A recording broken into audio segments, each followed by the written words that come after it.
Today's topic is our session is risk management.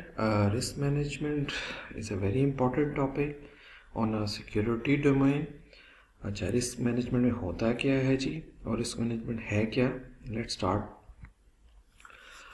It is a process of identifying and assessing risk, reducing it to an acceptable level. यानी कि हम लोग क्या करते हैं, इसमें हम लोग आइडेंटिफाई करते हैं, असेसिंग करते हैं और रिस्क को इस लेवल पे लेके आते हैं कि उसको एक्सेप्टेबल लेवल पे लेके आ सके. और रिस्क होता किस चीज़ का रिस्क निकाला जाता है? रिस्क बेसिकली हम एसेट का रिस्क निकालते हैं. एसेट कोई भी ऑर्गेनाइजेशन हो, बड़ी हो छोटी हो, उसके अंदर डिफरेंट किस्म के एसेट्स होते हैं, जो चाहे वो बिल्डिंग है, चाहे वो डाटा है, चाहे वो सर्वर है. लेकिन हम यहाँ पे स्पेसिफिकली जो बात करेंगे आईटी के रिलेटेड ही करेंगे, सिक्योरिटी के रिलेटेड ही करेंगे. जो सिक्योरिटी मैनेजर होता है या सिक्योरिटी चीफ ऑफिसर होता है, ठीक है, वही असेस करता है रिस्क. जो भी एसेट होगा उसकी वैल्यू क्या होगी. ठीक है, आगे हम देखते हैं कि एसेट की वैल्यू कैसे निकाली जा सकती है. ठीक है, तो इसमें जी सबसे पहले तो रिस्क असेसमेंट होती है. रिस्क असेसमेंट क्या होती है? Method of identifying vulnerabilities and threats and assessing the possible impact to determine where to implement the security control. यानी कि हम लोग असेसमेंट यही करते हैं इसको.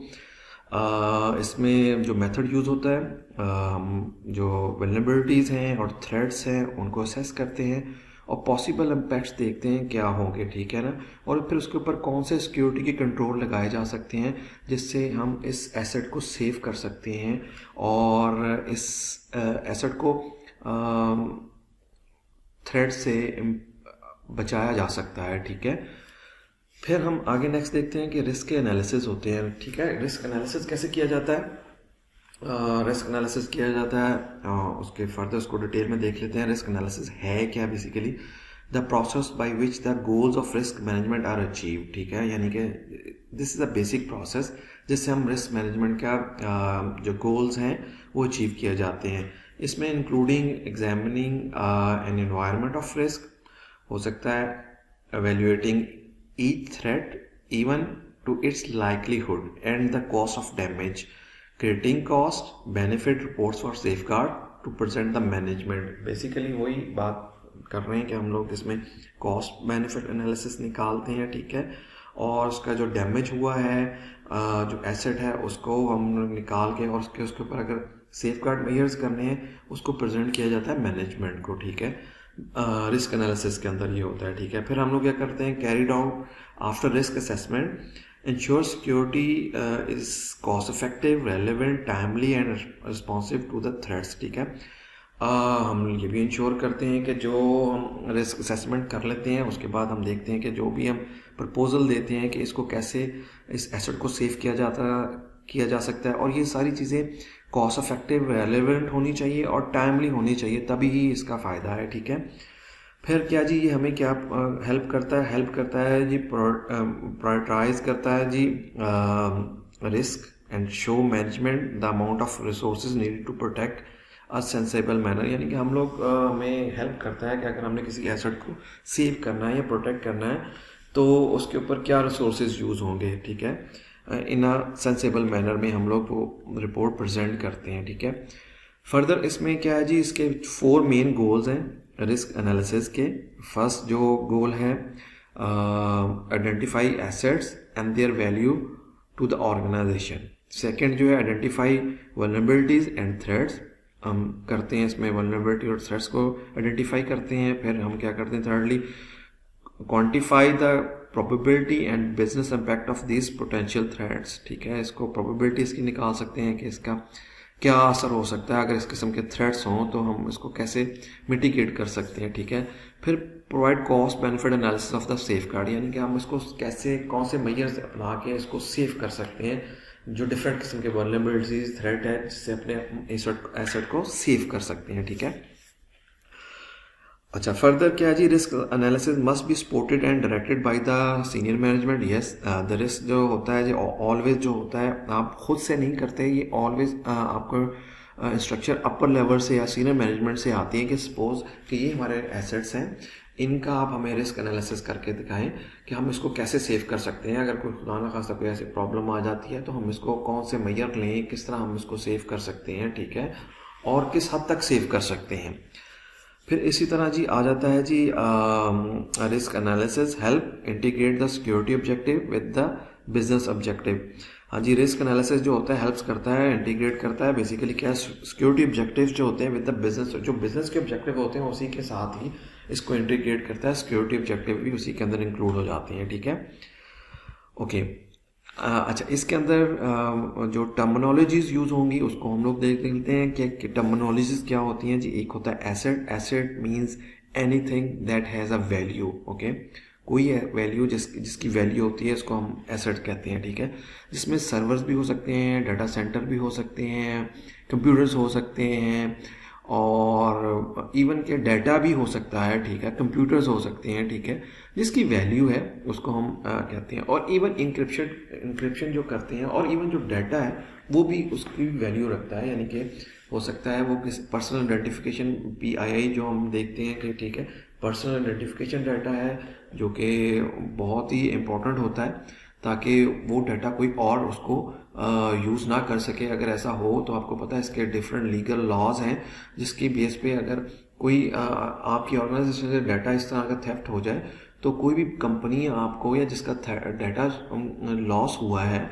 या जिस बंदे का डाटा लॉस हुआ है, जिसका पर्सनल इंफॉर्मेशन आपने लॉस की है, ठीक है, वो सू कर सकता है बाय कोर्ट। तो कंपनीज को बहुत ज़्यादा कंपनी डैमेज होगी और उसको बहुत ज़्यादा फाइन पे करना पड़ेगा। तो वो जो डाटा होता है वो भी बहुत ही किसी भी कंपनी के अंदर जो होता है डाटा काफ़ी किस्म का हो सकता है, ठीक है। अच्छा, उसके बाद क्या जी, थ्रेट है। थ्रेट क्या होता है जी, any potential occurrence that may cause an undesirable outcome on the asset, यानी कि ऐसी चीज़ हो जाए जो कि आप सोच भी नहीं सकते, हो सकता है जिसमें फ्लड आ सकता है, ठीक है, या कोई चोरी करके लेके जा सकता है, आपका लैपटॉप उठा लिया या किसी ने डाटा चोरी कर लिया या किसी इस तरह का, इवन अटैक हो सकता है, हैकर ने अटैक्स किया और आपका डाटा उठा लिया गया है या आपके सर्वर डाउन कर दिए गए हैं, ठीक है। तो ये सारे के सारे थ्रेट्स हैं, ठीक है। फिर थ्रेट एजेंट क्या होते हैं, the entity that take advantage of the vulnerability, यानी कि थ्रेट एजेंट यानी कि हैकर्स हो सकते हैं जो कि आपकी वल्नरेबिलिटीज़ को देखते हुए, जो आपके वीकनेसेस को देखते हुए आपका डाटा जो है वो को कंप्रोमाइज़ हो सकता है, ठीक है। वो बेसिकली हैकर्स जो हो गए या कोई भी पर्सन जो ये काम करता है, basically is called a threat agents, ठीक है।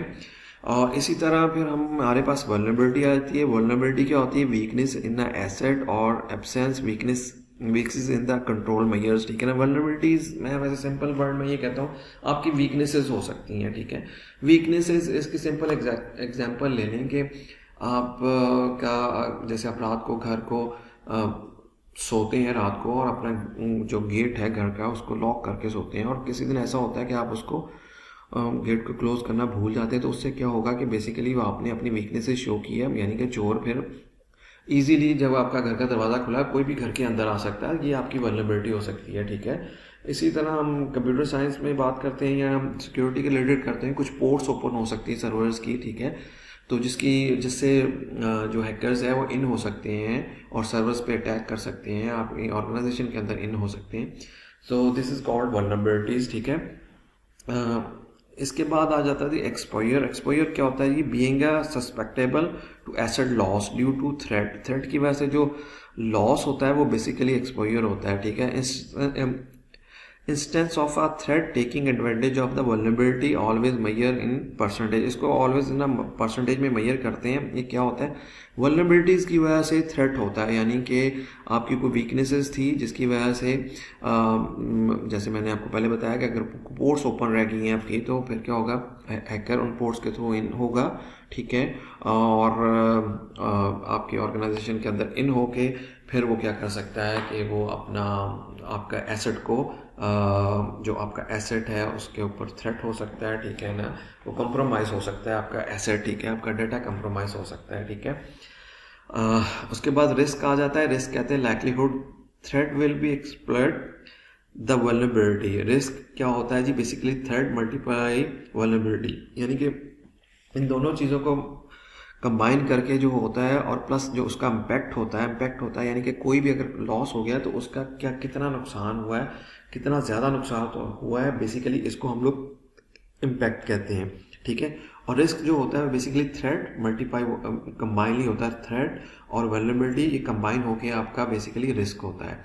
इसी को ही मेजर करेंगे हम किस तरह इसको रोक सकते हैं इन चीज़ों को, ठीक है। ये आगे हम देखते हैं कि क्या है। अच्छा, उसके बाद सेफ गार्ड है। सेफ गार्ड जो टर्म यूज होती है, एनीथिंग दैट रिमूव और रिड्यूस अ वल्नरेबिलिटी और प्रोटेक्ट्स अगेंस्ट थ्रेट, यानी कि आप जो सेफ गार्ड मेजर्स करते हैं कि आप किस तरह अपनी चीज़ों को प्रोटेक्ट कर सकते हैं, कौन कौन से स्टेप्स ले सकते हैं जिससे आप अपने एसेट को सेव कर सकते हैं, वो इसके अंदर आते हैं। इसको बेसिकली सेफ गार्ड्स कहते हैं, ठीक है। फिर हम क्या जी, एक आ जाता है total risk. Total risk is basically completely risk आता है जिसको हम थ्रेट, वल्नरेबिलिटी, एसेट वैल्यू, ये ऑल चीज़ें कंबाइन होती हैं, इस is called a total risk. फिर इसी तरह रेजिडुअल रिस्क होता है। रेजिडुअल रिस्क जो होता है वैसे बेसिकली टोटल रिस्क का काउंटर मेजर होते हैं, लेकिन मैं आपको थोड़ा बता देता हूँ क्या होता है कि आपका एक एसेट है, उसकी वैल्यू जो है 1 लाख रुपए है सपोज, ठीक है। लेकिन आप उसके ऊपर क्या करते हैं, रिस्क एनालिसिस करके उसके ऊपर काउंटर मेजर्स लगाते हैं, यानी कि सेफ गार्ड्स प्रोवाइड करते हैं। लेकिन जो उसके सेफ गार्ड्स हैं वो मैक्सिमम जो उसको सेव कर सकता है वो 75% उसको सेव कर सकता है, यानी कि आप उसका अगर ऐसा उसके ऊपर थ्रेट होता है उस एसेट के ऊपर, ठीक है, या वो एक्सपायर हो जाता है या वो उसके ऊपर कंप्रोमाइज़ हो जाता है, तो आपने क्या किया, 75% जो है वो तो आपने सेव कर लिया, लेकिन जो 25% है वो आप सेव नहीं कर सके। जो साफ नहीं कर सकते हैं, जो आफ्टर रिस्क एनालिसिस के बाद भी वो सेफ नहीं कर सकते, तो उसको बेसिकली हम रेजिडुअल रिस्क कहते हैं। वो ऐसा रिस्क होता है जो फिर उसको एक्सेप्ट ही करना पड़ता है कंपनी को, ठीक है। ओके, नेक्स्ट जो है जी, हम देखते हैं एसेट की वैल्यू कैसे निकालते हैं। एसेट होता क्या है, ठीक है ना। एसेट क्या होता है, एसेट हो सकता है expect to consider when assigning value to the assets. Okay, क्या है जी, कॉस्ट टू एक्वायर और डेवलप, यानी कि कोई भी कॉस्ट जो इन्वॉल्व होती है किसी चीज़ को बाई करने में या कोई ऐसा सॉफ्टवेयर डेवलपमेंट कर रहे हैं उसके अंदर जितनी टोटल कॉस्ट होती है वो भी आपकी एसेट के अंदर इंक्लूड होती है। फिर cost to maintain and protect, यानी कोई भी चीज़ आप मेंटेन करते हैं उसके ऊपर जो कॉस्ट आती है, उसको प्रोटेक्ट करते हैं उसके ऊपर जो कॉस्ट आती है, वो भी बेसिकली एसेट में कंसिडर करते हैं। फिर value to owner and users की जो है उसके ऊपर जितनी आपने कॉस्ट लगाई वो भी आपके एसेट ही होता है, ठीक है। यानी कि आपने यूज़र है, एक एम्प्लॉय हायर किया है और उसको ट्रेन किया है किसी, सपोज आपने उसको ट्रेन किया है किसी लैंग्वेज सिखाई है और उसके ऊपर पैसे खर्च करके उसको ट्रेनिंग दी गई है, तो वो भी बेसिकली वो जो बंदा है वो बेसिकली आपका एसेट ही है, उसके ऊपर एक सर्टन कॉस्ट आपकी कंपनी की खर्च हुई है, ठीक है। फिर इसी तरह price others are willing to pay, यानी कि ऐसी प्राइस जो अदर्स जो विलिंग टू पे, यानी कि वो पे कर सकते हो, ठीक है। फिर उसी तरह हम कहते हैं जी cost to replace the asset if loss, अगर लॉस हो जाता है तो उसके ऊपर जो कॉस्ट आती है, ठीक है, उसको रिप्लेस करने के ऊपर, अगर सर्वर है वो लॉस्ट हो गया या लैपटॉप चोरी हो गया, फिर हम नया लैपटॉप बाई करते हैं, उसके ऊपर जो कॉस्ट आएगी वो इसमें इंक्लूड होती है। फिर इस तरह ऑपरेशनल है, प्रोडक्शन है, activities effect if the asset is not available, अगर एसेट अवेलेबल नहीं है तो उसके ऊपर जो एक्स्ट्रा चार्जेस आ रहे हैं, एक्स्ट्रा खर्चा आ रहा है, ठीक है ना, वो भी आपका बेसिकली एसेट ही होता है।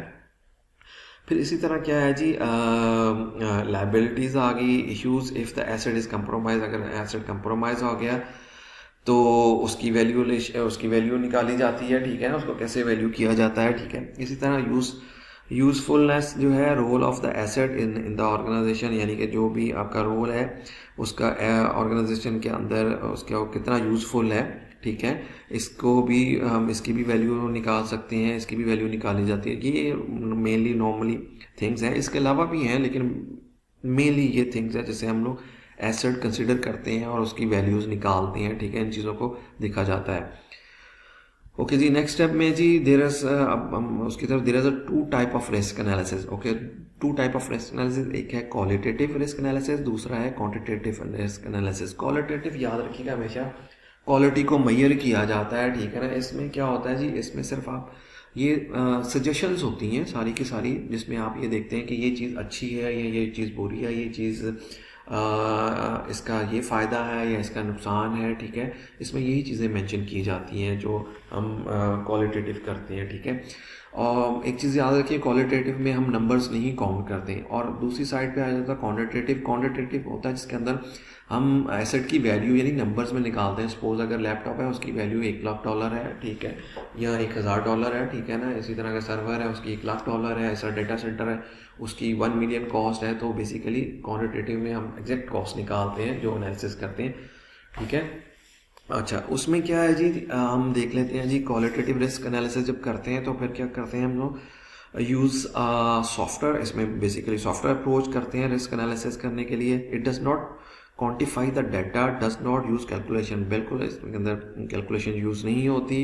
It is more opinion and scenario based end user rating system. Basically user rating system पे बेस करता है, ठीक है, जिसके ऊपर आप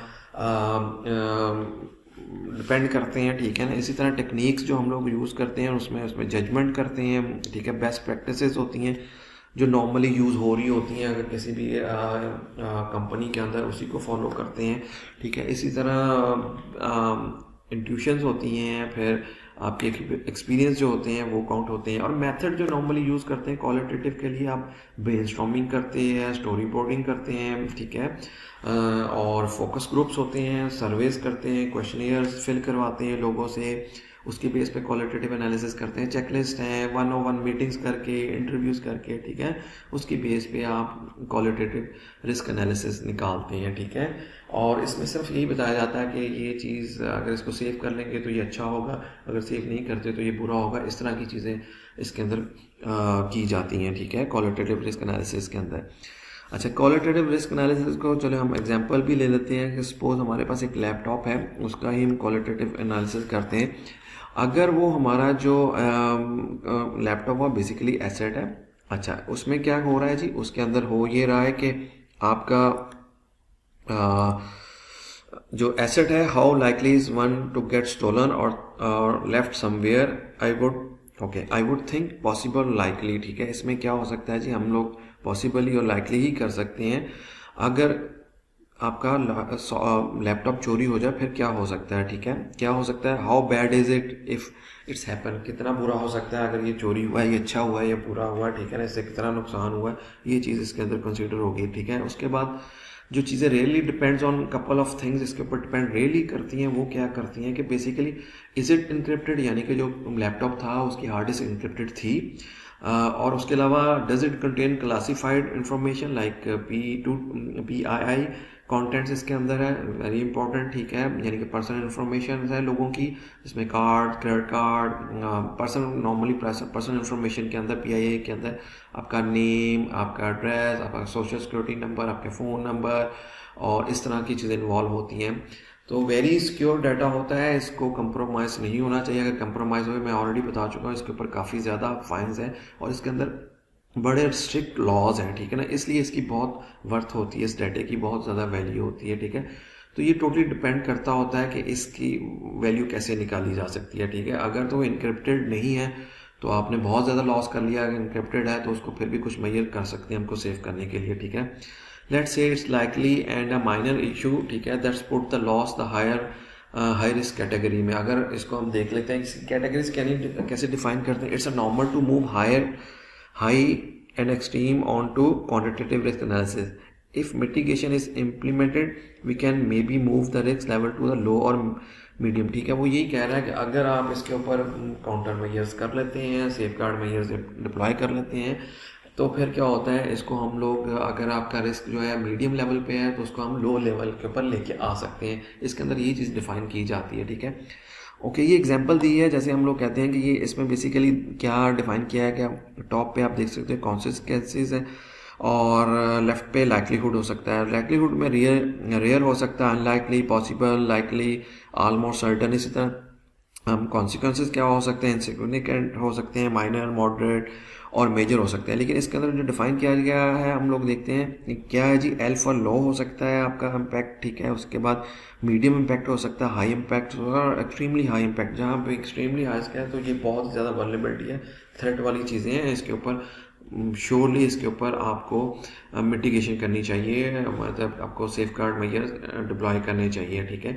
अगर आप डिप्लॉय कर लेते हैं तो आपका कोशिश ये की जाती है कि इसको रिस्क को हम लो लेवल के ऊपर ले आएँ। लो लेवल का रिस्क जो होता है फिर भी एक्सेप्टेबल होता है।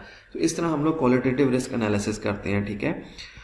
ओके, अब बात करते हैं हम नेक्स्ट जो है, इसका सेकंड जो है वो बेसिकली है जी क्वांटिटेटिव रिस्क। क्वांटिटेटिव क्या होता है जी? क्वांटिटेटिव मैं ऑलरेडी बता चुका हूँ, जिसके अंदर हम एग्जैक्टली मेजर करते हैं कितना लॉस हुआ है या उसकी एसेट की वैल्यू क्या थी, और उसका अगर हम उसको मिटिगेट करते हैं, उसके ऊपर काउंटर मेजर लगाते हैं, उसको सेव कर सकते हैं, तो हम कितना उसके ऊपर अगर थ्रेट्स भी हों तो हम कितना उसको सेव कर सकते हैं, और अगर थ्रेट होता है तो उसकी कॉस्ट क्या आएगी, और उसके ऊपर जो कंप्रोमाइज डाटा हो उसकी कॉस्ट क्या होगी, वो सारी की सारी इसके अंदर आती है। ठीक है।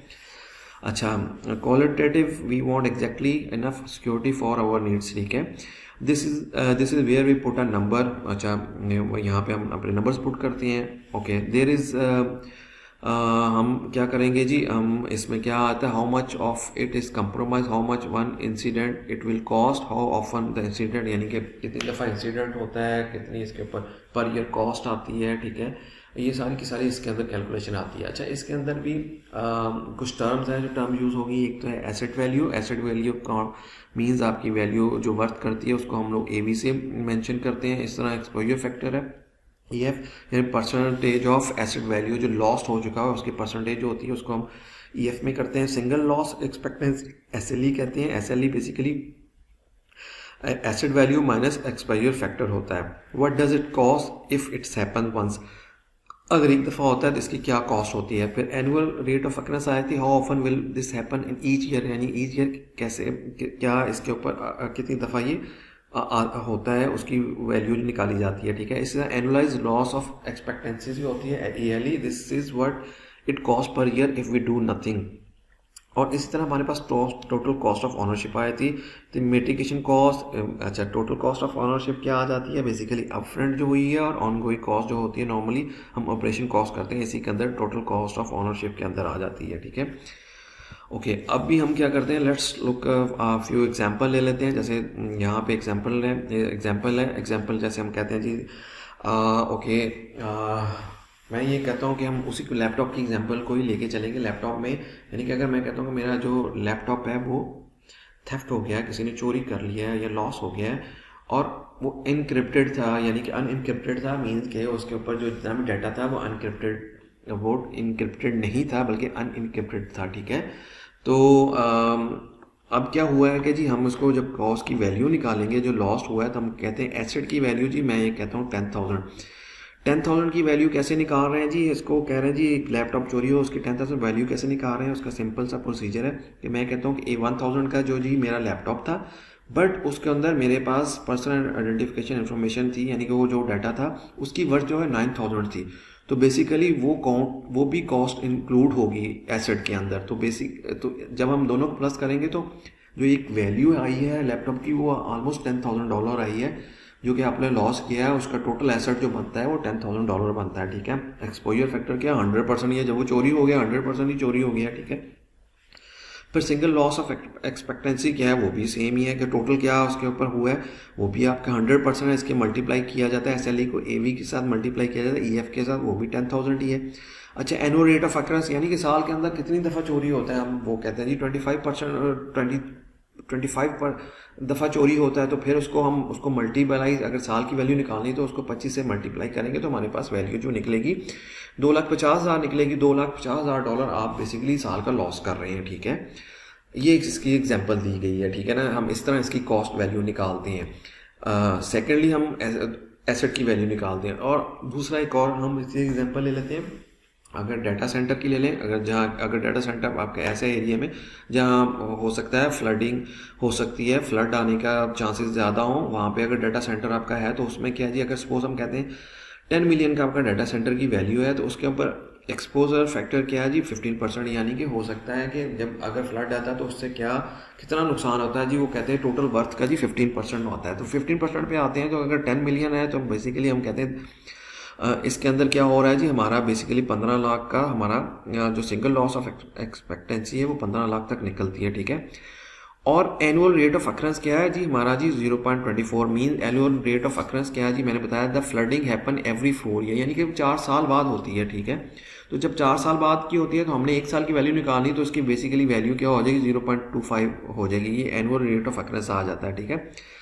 फिर इसी तरह जो आपका सिंगल लॉस ऑफ एक्सपेक्टेंसी थी वो आपकी 15 लाख बनती थी, जो कि 4 साल के अंदर काउंट होती थी। आप जब उसको फिर इस फैक्टर के साथ करेंगे, डिवाइड करेंगे, तो बेसिकली आपके पास वैल्यू आ जाती है 3,75,000। जो 3,75,000 है आपको एनुअली कॉस्ट पड़ती है, जो कि आप अगर डाटा सेंटर फ्लडिंग एरिया में है या वहाँ जहाँ पे फ्लड आने का 4 साल के अंदर एक फ्लड आता है, वहाँ पे आपकी जो है ये आपका एसेट ही होता है, तो आप इसको काउंट करते हैं, ठीक है। इस तरह आप इसका रिस्क एनालिसिस निकालते हैं भी, ये आपके ऊपर इसका नुकसान होना है, तो ये आप इसको फिर हम नेक्स्ट स्टेप में देखेंगे हम इसको काउंटर मेजर कैसे करते हैं, ठीक है। चलिए जी नेक्स्ट देख लेते हैं। नेक्स्ट क्या है जी, फॉर द एग्जांपल वही हम लोगों 4 ईयर का, अब लेकिन इसको मैं फर्दर एक्सप्लेन जो करना चाहूँगा वो लैपटॉप वाले प्रोसीजर को आप जेन में रखिए, उसी को लेके चलूँगा, ठीक है। कि लेट्स सपोज हमारे पास 4 ईयर का जो रिफ्रेश साइकिल होता है उसी को देखते हैं। अब हम इसके काउंटर मेजर करने लगे हैं। जो सिक्योरिटी ऑफिसर है या मैनेजर है वो जो प्रपोज करता है वो किस तरह प्रपोज करता है, वो ये कहता है कि अगर हमारी, क्योंकि जो लैपटॉप चोरी हुआ है वो इनक्रिप्टेड नहीं था, तो अगर हमने उसको इनक्रिप्शन करना है तो हमें क्या करना पड़ेगा जी, हम कहते हैं जी हमें full disk encryption software buy करना पड़ेगा, ठीक है। और उसकी सपोर्ट बाई करनी पड़ेगी। वो क्या कहता है जी, इनिशियल कॉस्ट जो है वो 75,000 आती है, पर ईयर कॉस्ट जो होती है 5,000 आती है, ठीक है। इसको बेसिकली हम जब करेंगे तो 4 ईयर पे जब करेंगे तो साइकिल के ऊपर ये 4,000 ये हो जाएगी, इनिशियल 75 आएगी, तो बेसिकली ये 95,000 पर आपकी कॉस्ट बन जाएगी, ठीक है जी, टोटल जो कॉस्ट आएगी।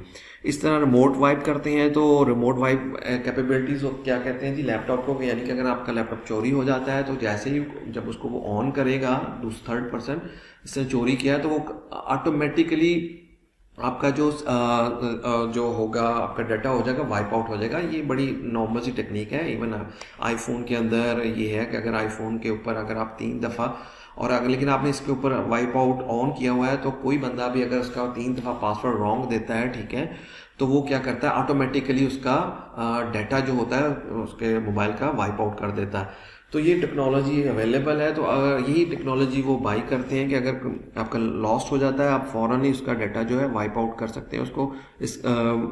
जैसे कोई ओपन करेगा उसको 1-2 दफ़ा पासवर्ड रॉन्ग करेगा तो वो क्या होगा, आपका सारा का सारा ही डाटा जो है वाइप आउट हो जाएगा। तो उसमें क्या है जी, उसका वो कहते हैं उसको अगर उस सॉफ्टवेयर को बाई करते हैं $20,000 का आएगा और उसके ऊपर 4 ईयर पर कॉस्ट आएगी, ठीक है। उसको सपोर्ट के लिए या दे सकते हैं, ठीक है, जो पर ईयर कॉस्ट है। इसी तरह फिर वो जो ये बंदे काम करेंगे वो आप स्टाफ हायर करते हैं, ठीक है ना, आईटी का स्टाफ हायर करता है जो इनक्रिप्शन करेगा और हेल्प डेस्क के लिए यूज़ होगा। वो बेसिकली उसके ऊपर जो कॉस्ट आ रही है वो 25,000 आपकी आ रही है। तो हम इसको जब अब इसका कॉस्ट इसका एनालिसिस निकालते हैं, ठीक है ना, हम किस तरह सेव कर सकते हैं, काउंटर मेजर कर सकते हैं, ठीक है।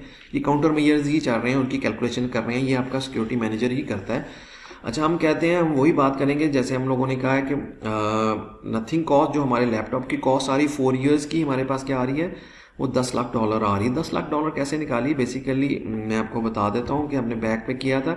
ये बेसिकली एक 1 ईयर की लॉस था जो $2,50,000 आता था, ठीक है ना। अब इसको क्योंकि हम 4 ईयर का सर्कल के ऊपर बेस कर रहे हैं तो हम निकालते हैं तो वो बेसिकली 10 लाख बनता है, ठीक है ना। यानी कि आपका 1 साल का जो कॉस्ट बनती है वो उसको डिवाइडेड बाय 4 करते हैं तो 2,50,000 ही बनती है, ठीक है, जो कि यहाँ पे मेंशन है 1 ईयर की 2,50,000 बनती है। तो ये आपका बेसिकली नुकसान हो रहा है पर ईयर। अब क्या किया जी, अब आपने जब ये जो ऊपर 3 मेजर थे जो इम्प्लीमेंट किए हैं, implementing full disk encryption and remote wipe will cost, आपको जो 4 ईयर की कॉस्ट करता है ये सॉफ्टवेयर और इसकी सपोर्ट और प्लस जो बंदे रखे हैं, तो जो आपको कॉस्ट करता है वो तकरीबन 2,31,000 रुपये बनता है, ठीक है ना। पर उसको निकलता है पर साइकिल का जब निकालेंगे तो उसको ये बेसिकली 4 ईयर की है, उसको हम 1 ईयर पे डिवाइड करते हैं तो आपकी कॉस्ट जो निकलती है 57,000 निकलती है, ठीक है ना। अब क्या हुआ है जी, the laptop hardware is almost 100% ही आपका लॉस होता है। हाँ जी, अब आप फर्दर इसको कैलकुलेट करते हैं। जो हार्डवेयर है वो तो उसका लॉस हो ही चुका है, ठीक है ना, और जो लेकिन उसके साथ डाटा भी लॉस होने के जो चांसेस हैं वो भी होते हैं उसके अंदर, ठीक है। जो पहले ये हो रहा था कि दोनों चीज़ें लॉस हो रही थी आपका, यानी कि डाटा भी लॉस हो रहा था और प्लस क्या उस लैपटॉप के अंदर जो डाटा था वो भी लॉस हो रहा था और लैपटॉप भी। अब जब हम कैलकुलेट करते हैं हम कहते हैं जी हाँ आपका जो लैपटॉप है वो तो 100% गया ना, वो जो हमने वैल्यू निकाली थी 1,000 लैपटॉप की और 9,000 उसकी जो डाटा की हम लोगों ने एसेट वैल्यू निकाली हुई थी, ठीक है। तो 1,000 अगर उसकी निकल गई है तो what we are mitigating is this कि हम लोग क्या अब निकालेंगे, हम लोग जो हमारे पास हम जिस चीज़ को सेव कर सकते हैं वो उसके डाटे को सेव कर सकते हैं। जो कि पर जो पीसी था या पर लैपटॉप थी वो 9000 कॉस्ट थी।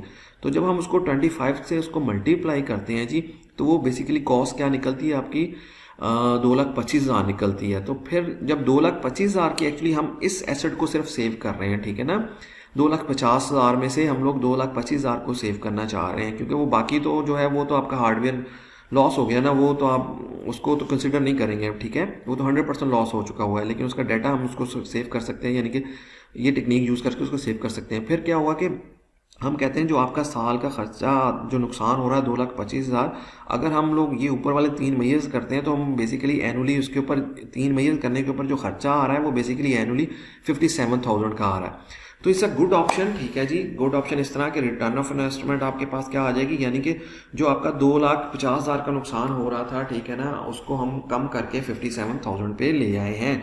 तो ये तो आपकी मैनेजमेंट इसको अप्रिशिएट करेगी, वो कहेगी बिल्कुल इसको इम्प्लीमेंट करें, ये चीज़ें फ़ौरन करें, ताकि जो हमारा 2.5 लाख का एनुअली खर्च हो रहा था, वो नुकसान जो हो रहा था वो कम हो गया, अब 57,000 पे आ गया।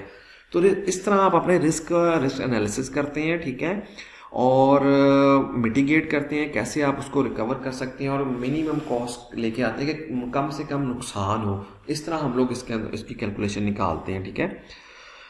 ओके ओके हमारे पास उसके बाद नेक्स्ट जो है जी हमारे जी type of risk response, risk के रिस्पॉन्स किस किस्म के हो सकते हैं। एक्सेप्ट द रिस्क, कुछ ऐसे रिस्क होते हैं जो हमें एक्सेप्ट करने पड़ते हैं। We know the risk is there but the mitigation is more costly than the cost of the risk, low risk. We ensure we have a proper trail and the was a calculation and this was a calculated decision. यानी कि अभी मैंने आपको example दी laptop की, ठीक है ना, उसकी वैल्यू जो थी 1000 थी, लेकिन उसकी डाटा की वैल्यू 9000 थी। अब कुछ चीज़ें तो आपको एक्सेप्ट करने पड़ेंगी रिस्क की, वो ये रिस्क एक्सेप्ट करनी है, जो लॉस हो गया वो तो अभी जो 1000 के जो हार्डवेयर कॉस्ट है वो तो लॉस होगी, वो तो चोरी हो गया, वो आपको एक्सेप्ट करनी ही पड़ेगी, ठीक है ना। तो जो रिमेनिंग है डाटा के ऊपर, उसके ऊपर हम लोग उसको कवर कर सकते हैं।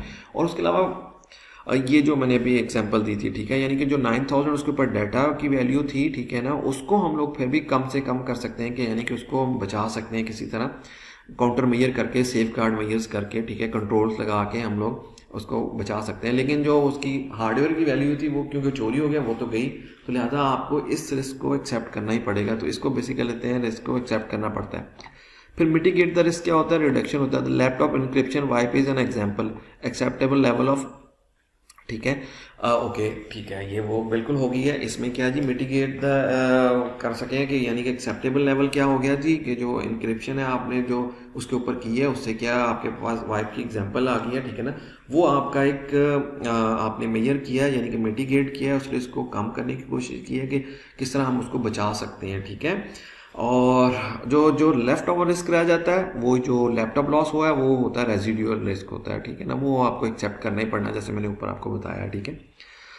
फिर क्या जी ट्रांसफर ऑफ रिस्क आ जाता है। ट्रांसफर ऑफ रिस्क क्या आ जाता है जी, the insurance companies risk approach use करते हैं। जैसे आपने फ्लडिंग डाटा की बात की, क्या उसका एनुअल जो हमारे पास उसका 15% लॉस हो रहा था, ठीक है ना, उसके ऊपर हम लोग देखते हैं कि हम ये करते हैं कि उसको अपना रिस्क को ट्रांसफ़र कर देते हैं, हम उस चीज़ को इंश्योर कर लेते हैं, ठीक है। वो जो 15 लाख नुकसान हो रहा था हम इंश्योर कर लेते हैं।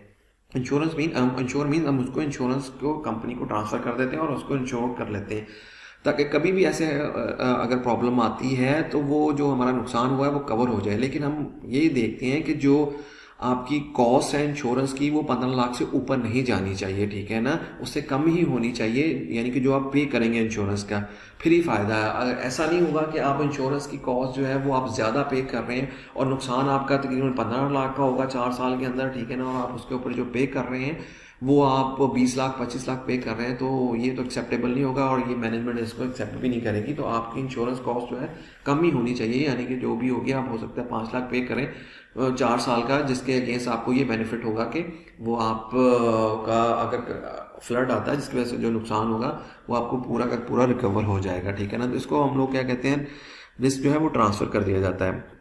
फिर रिस्क अवॉइडेंस है, we don't issue employ laptop, यानी कि फिर हम यानी एग्जांपल है कुछ चीज़ों में हम रिस्क अवॉइडेंस कर सकते हैं, यानी कि हम ये कर सकते हैं कि उनको इशू ना करें लैपटॉप। वैसे ये पॉसिबल नहीं होता, लैपटॉप तो आपको इशू करना पड़ेगा। इसी तरह हम ये कर सकते हैं, हाँ दूसरी सूरत में जैसे डाटा है सेंटर है, वो हम जब भी शुरू में डाटा सेंटर प्लान करें तो हम उस एरिया को और इन्वायरमेंट को लाजमी उसको कंसिडर करें, इस जगह बनाया जाए जहाँ पे फ्लड ना आते हों, जहाँ पे अदर जो प्रॉब्लम्स हैं वो ना हो, तो उस जगह पे करेंगे तो उससे फ़ायदा ये होगा कि हम रिस्क को अवॉइड कर सकते हैं, ठीक है। जो हमारा नुकसान हो रहा था फ्लड की वजह से वो नहीं होगा, ठीक है ना। तो इस तरह के हम काउंटर मेजर्स कर सकते हैं कि उसको अवॉइड करने के लिए, रिस्क के लिए। फिर रिजेक्शन क्या होता है, you know the risk is there but you are ignoring this is never acceptable, ठीक है। ये याद रखिएगा कि ये बिल्कुल भी एक्सेप्टेबल नहीं होता। और यानी कि अगर रिस्क है वहाँ पे और आप उसको इग्नोर कर रहे हैं, आपको पता भी इसकी एसेट की वैल्यू है और आप उसको सेव करने के मैयर उसके ऊपर नहीं लगा रहे, ठीक है ना, और उसके बाद वो कंप्रोमाइज़ हो जाता है, तो यू आर इस चीज़ के यू आर लायबल। एक चीज़ याद रखिएगा, बेसिकली तो लायबल जो होता है अपर मैनेजमेंट ही होती है, लेकिन आप भी लायबल हो गए क्योंकि आप जानबूझ के ये काम कर रहे हो, ठीक है ना। This is not acceptable, never acceptable, okay. The last one is the secondary risk. क्या होता है सेकेंडरी रिस्क? क्या होता है जी, mitigated one risk many open another risk. यानी कि सेकेंडरी रिस्क कहते हैं बेसिकली कि हम लोग लैपटॉप है उसको सेव करने के लिए क्या करते हैं कि जी हम कहते हैं जी हमारा जो विंडोज़ का सॉफ्टवेयर है उसके पैचेज जो है अपडेटेड रहने चाहिए, जैसे आए उसको अपडेट करता जाए, जैसे आए उसको अपडेट रहे, ताकि कोई वल्नरेबिलिटीज़ ना रहे, ठीक है, और आपका सिस्टम जो है अप टू डेट रहे। लेकिन होता क्या है, जो असल होता है ऑर्गेनाइजेशंस में, कि ऐसा ना हो कि आपने उसको अपडेट किया है और अपडेट होने की वजह से मोर वल्नरेबिलिटी क्रिएट होगी, यानी आपने सेकेंडरी रिस्क भी क्रिएट कर लिया, ठीक है। तो उसका प्रोसीजर क्या है, उसको प्रिवेंट करने का ये होता है कि जो भी कोई अपडेट आती है तो पहले आईटी सेंटर वाले विद इन 24 जो है वो अपनी पीसीज के ऊपर उसको एज एक्सपेरिमेंट पैचेस को अपडेट करते हैं, और फिर उसके बाद दोबारा से उसके ऊपर टेस्ट सारे के परफॉर्म किए जाते हैं, देखा जाता है कि ये सिक्योर है कि नहीं है। अगर सिक्योर है तो उनकी अप्रूवल के बाद फिर वो सब लोगों को दे दिया जाता है ताकि इसको अपडेट कर लें, फ़ौरन जैसे ही अपडेट कर लेंगे। इसीलिए किया जाता है कि ऐसा ना हो कि आपने जो खुद से अपडेट कर लिया, लेकिन ये कि अपडेट करने के बाद हो सकता है कोई और वल्नरेबिलिटीज़ ओपन हो जाए जिसकी वजह से थ्रेट का और नुकसान हो, यानी कोई ओपन अटैक हो सके, इस तरह की चीज़ें ना हो सकें, ठीक है। तो ये चीज़ें इसके अंदर आ जाती हैं, ओके।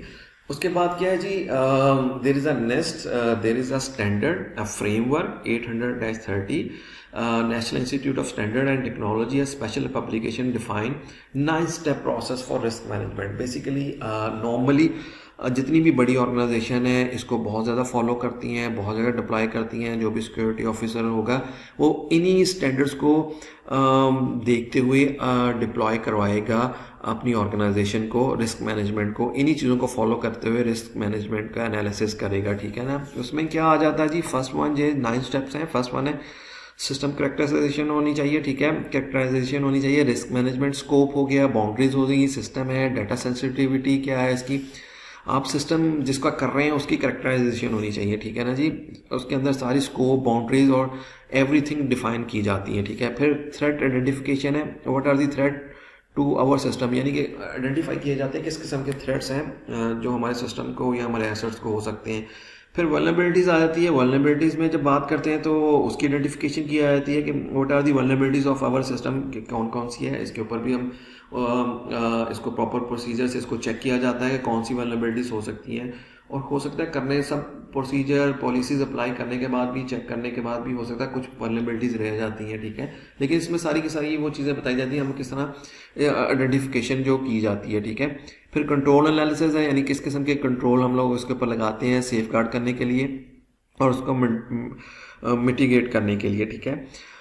इसी तरह फिर लाइक्लीहुड है जी, लाइक्लीहुड डिटरमिनेशन है, क्या क्वालिटेटिव है, how likely it is happen, कितनी दफ़ा ये होता है, फिर अच्छा है या बुरा है, ठीक है। फिर इम्पैक्ट एनालिसिस है, ये भी क्वालिटेटिव में, how bad is it's happen, loss of CIA वही आ जाती है आपकी कॉन्फिडेंशियलिटी, इंटेग्रिटी और अवेलेबिलिटी के उसके ऊपर क्या कितना उसको एनालिसिस करके देखते हैं कि कितना इम्पैक्ट होता है इसके ऊपर, ठीक है। अगर ज़्यादा है तो वो बहुत ज़्यादा रिस्की है, कम है तो फिर हमें उसको कोई ऐसा, अगर ज़्यादा है तो हम उसके ऊपर कुछ अप्रोचेज यूज़ करके उसको मीडियम पे या लो लेवल पे लेके आना पड़ेगा, ठीक है। फिर रिस्क डिटरमाइन किया जाता है, वो कैसे किया जाता है, वो यही जो 5th और 6th है इन्हीं को बेस करके हम लोग रिस्क का लेवल निकालते हैं। फिर कंट्रोल रिकमेंडेशन है, what we can do to mitigate transfer risk, ये वही है रिकमेंडेशंस आ जाती हैं कि हम इसको कैसे कंट्रोल कर सकते हैं, जो अभी मैंने एग्जांपल्स दी हैं लैपटॉप वाली, किस तरह हम लोग इसको मिटिगेट कर सकते हैं, रिस्क को रिड्यूस कर सकते हैं, और सम हाउ कोई ऐसे रिस्क हैं जिसको हम ट्रांसफ़र कर सकते हैं, यानी कि इंश्योरेंस कंपनी से बाई कर सकते हैं, ये इसके अंदर आ जाती हैं। और लास्टली आ जाता है जी रिजल्ट डॉक्यूमेंटेशंस। अच्छा, रिजल्ट जो है ये याद रखें, जो भी प्रोसीजर होंगे वो ऑलवेज डॉक्यूमेंटेड होंगे। ये तो हर जगह होता है कि जो भी आपने प्रोसीजर, जितने भी आपने रिस्क असेसमेंट किया है, जो कंट्रोल लगाए हैं और एसेट की वैल्यू निकाली है, उसके ऊपर जो मेजर्स होंगे वो सारे के सारे डॉक्यूमेंटेड होंगे, और documented with all fact and recommendation के साथ डॉक्यूमेंटेड होते हैं। ये एक फ्रेमवर्क है जिसको फॉलो किया जाता है, और फिर इसका एनालिसिस और रिस्क मैनेजमेंट की जाती है सारी की सारी। ओके जी, थैंक यू जी, थैंक यू।